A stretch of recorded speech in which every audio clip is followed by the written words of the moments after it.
Kak, aku pengen dapat beasiswa tapi aku gak punya prestasi dan gak banyak pengalaman. Gimana, Kak? Oke, tonton terus video ini sampai akhir.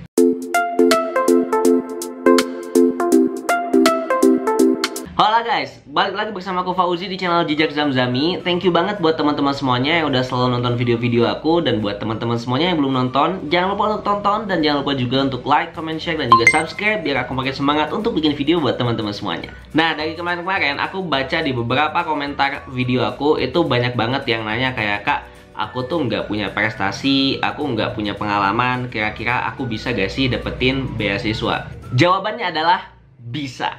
Nah, sebenarnya perlu kalian ketahui kalau beasiswa itu sebenarnya buat siapa aja. Jadi kalau misalkan kalian mau berprestasi, mau enggak, kalian tuh masih punya chance untuk kalian tuh bisa lulus. Aku pernah ada di fase dimana ngelihat dua temen aku, yang satu ini dia prestasinya banyak banget, bahkan udah tingkat internasional. Terus yang satu lagi teman aku, dia nggak punya banyak prestasi, kayak biasa aja gitu. Ternyata ketika dua-duanya daftar beasiswa yang sama, yang lolos malah si orang kedua yang tadi nggak punya banyak prestasi. So simply aku bisa simpulkan bahwa itu bisa. Nah, di sini aku bakal kasih tips ke kalian semuanya kalau misalkan kalian mau dapetin beasiswa tanpa prestasi itu harus gimana.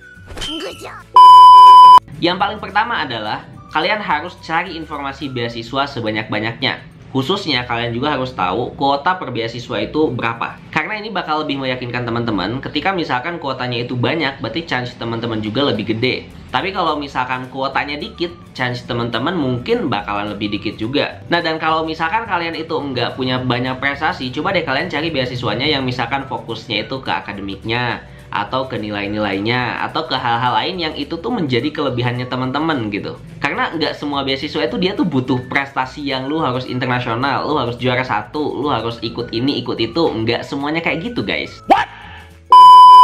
Yang kedua, ini sih menurut aku yang paling realistis, yaitu teman-teman masuk ke universitas tujuan lewat jalur beasiswa melalui skema tes. Jadi ada beasiswa yang kadang itu emang nggak ngeliatin kayak seberapa banyak prestasi kita, seberapa banyak pengalaman kita, tapi lebih ke teman-teman dites nih, dikasih pilihan ganda, misalkan soal-soal pilihan umum, terus juga bahasa Inggris, matematika, dan sebagainya. Nah, ketika teman-teman udah bisa melebihi passing grade ya, teman-teman udah nilainya bagus, nah teman-teman bisa kuliah dengan beasiswa itu.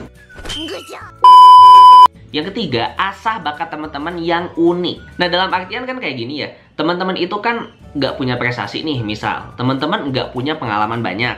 Nah, yang perlu teman-teman lakukan adalah menutupi kekurangannya teman-teman. Nah, at least di sini teman-teman juga harus usaha gitu. Jangan teman-teman kayak, oke, gue gak punya prestasi, gue gak punya pengalaman, terus gue nyerah gitu. Nah, jangan sampai kayak gitu. Jadi teman-teman usaha untuk menciptakan apa sih kira-kira bakat atau kemampuan teman-teman yang unik yang mungkin beda dari orang lain. Nah, misalkan salah satu contohnya, teman-teman itu suka nulis. Akhirnya teman-teman bangun karya tulisan teman-teman. Teman-teman jadi bukunya banyak, tulisan artikel opini di medianya banyak. Nah, itu yang menjadi selling point-nya teman-teman. Walaupun tadi mungkin prestasi juara satu nggak ada, organisasi nggak ada, tapi ketika teman-teman punya sesuatu yang unik, sesuatu yang fokus gitu, yang teman-teman itu tekunin, yang teman-teman konsistenin. Nah, itu bisa jadi pertimbangan juga buat penyelenggara beasiswa itu nerima teman-teman semuanya. What? Keempat, belajar cara menulis esai yang baik dan benar. Sepemahaman aku ya, sebenarnya kalau misalkan dapat beasiswa itu cara main kata. Aku bisa bilang kalau beasiswa sekali lagi itu cara main kata. Makanya mungkin kenapa teman-teman sering lihat ada orang yang nggak berprestasi, ada orang yang prestasinya banyak, tapi yang lolos malah yang nggak berprestasi. Ternyata pas dilihat esainya yang kurang berprestasi tadi, itu dia nulis esainya tuh susunan katanya enak, terus kayak meyakinkan, dia kontributif banget. Walaupun mungkin role dia itu di sana cuma satu gitu. Misalkan dia sebagai penulis doang gitu nyeritainnya. Tapi karena cara dia mengemas cerita itu benar-benar runtut, bagus, akhirnya ya orang juga seneng untuk bacanya gitu. Tapi beda cerita ketika teman-teman itu prestasinya banyak, tapi nulis aja misalkan nggak runtut, nggak benar, terus hanya bilang bahwa gue juara satu ini, juara satu itu, nggak disebutin kontribusinya apa, dapetin apa, terus nanti gimana. Ya orang juga bakalan males untuk baca atau mungkin untuk nanggepin itu. Nah, buat kalian semuanya yang butuh proofread esai, langsung kunjungin aja Instagram aku. Nanti aku bakal kasih harga spesial yang murah banget buat kalian semuanya.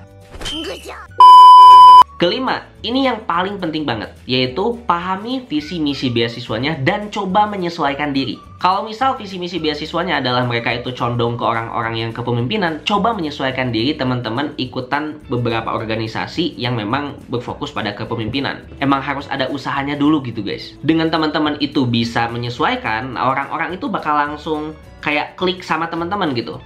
Katakan lagi nih, kalau visi misi beasiswanya butuh orang yang dia memiliki jiwa kepemimpinan, pengalaman kepemimpinannya banyak, sedangkan teman-teman misalkan mimpin organisasi aja belum pernah, mimpin rapat belum pernah, mimpin project belum pernah, ikut organisasi kepemimpinan belum pernah, kayak diem aja gitu kutu buku misalkan, ya agak susah juga gitu.